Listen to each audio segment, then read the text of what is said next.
The last 5 books of the Nancy Drew Files series have covers done by Bill Schmidt. There's a new logo on top. Now there's a box with the title, book number, and author's name underneath a circle containing something from the book. Most obvious on a bookshelf, though, the back cover and spine is now colored. It looks so weird to have 5 multicolored books next to over 100 white books. I don't know why they made such a big change to the cover format this late in the game. This is April 1997. Surely they either knew or suspected that the series would be over by the end of the year. Perhaps this was a last-ditch effort to increase sales and save the series. Argo Font Book Review, Argo Font Book Review. Nancy and George are flying to Hollywood to help famous movie director James Jackson. James is being blackmailed to the tune of $10 million. The blackmailer knows he lied about his role in a fatal car crash 30 years ago. The culprit communicates through untraceable emails. The book is pretty vague on what that actually means, but I won't complain. It's way better than the stupid Nancy Drew email mystery book, where the dumb culprit includes their real name and normal email address in every message. To kick things off, the culprit sends James a box of roses with a boa constrictor inside. James is filming a movie called Dangerous Loves. He hires Nancy and George as extras, so they can be in the movie. He's also hired his daughter Lori as the main character and highest paid actress. That is a clear case of nepotism. Nancy meets the suspects. David Raymond is Lori's angry ex-boyfriend. Danielle Winters is the special effects lead who specializes in email and snakes. Susie Yeager is the angry producer who only cares about the budget. Trent Marino is the screenwriter. He's not a suspect because he's good looking. Nancy loves his red hair and freckles. She fantasizes about kissing them. Nancy, try to focus on the mystery, please. David pressures Lori into dating him again. George mistakes him for an attacker, so she uses her karate kicks on him.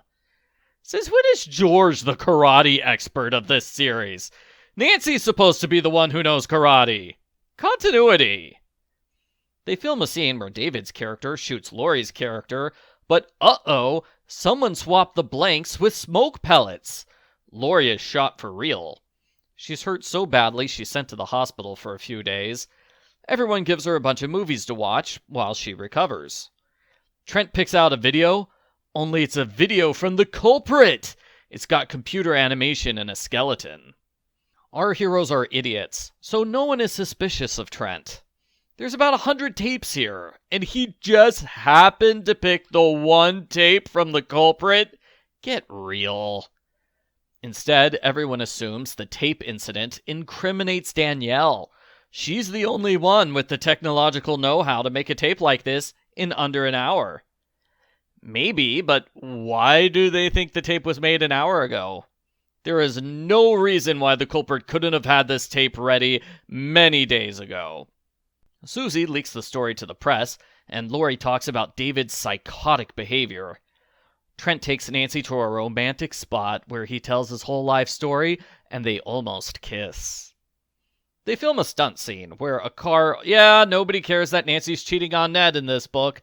She cheats on him so much, it's awful.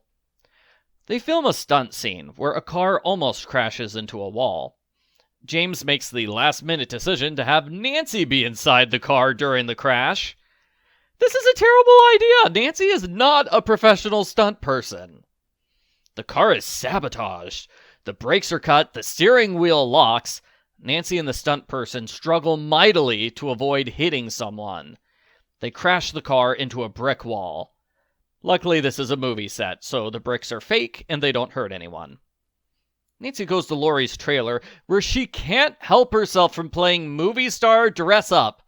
Very mature, Nancy. She plays with the dress and tries on some lipstick. Too late, she realizes it's poisoned. She collapses unconscious. She's tied up and thrown into the trunk of a car. The culprit abandons the car by the side of a road. It's hours before Nancy is discovered. The good news is that Trent wants to help Nancy feel better. He kisses her and takes her out on a date. Nancy's impressed when she sees how quickly he moves a computer mouse. He goes from place to place so fast, he must be an internet whiz. Nancy sees James got another threatening email. Trent wants to tell James. He says, quote, "James deserves to know about this. I really think we should tell him about it." End quote. In the next chapter, Nancy says Trent must be the culprit because he used the words, quote, "latest email threat." Only the culprit knows how many emails were sent. The problem is that Trent never said that. Nancy misquotes Trent when claiming he said something incriminating. Continuity! Besides, if you're going to go all Encyclopedia Brown here and quibble over the definition of latest email threat, you could argue latest refers to threat, not to email. That's how it works when I say latest YouTube video. It's the latest video, not the latest YouTube. Susie announces the bad news that the movie is canceled. The insurance company raised their rates thanks to the accidents. The culprit wants Nancy to deliver the blackmail money at midnight. As she suspected, Trent is the culprit. Trent reveals he's not responsible for the shooting or the car crash. Those were legitimate accidents. Nancy tries to fight Trent, but he's too fast for her. George appears out of nowhere and uses her signature karate kicks on Trent. He uses a chloroform rag to knock her out. Trent is not strong enough to carry a suitcase of money and George. He grunts when he moves them to his car. Nancy uses the grunts to pinpoint Trent's location. She pushes a set wall on top of Trent, which knocks him out.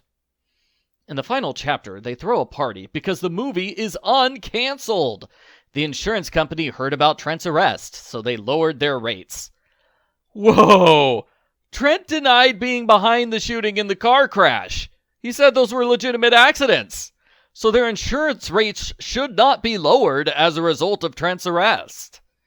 The end. Post-book follow-up. I thought this book was kind of boring and slow. Halfway through, I stopped and wondered, has anything really happened yet?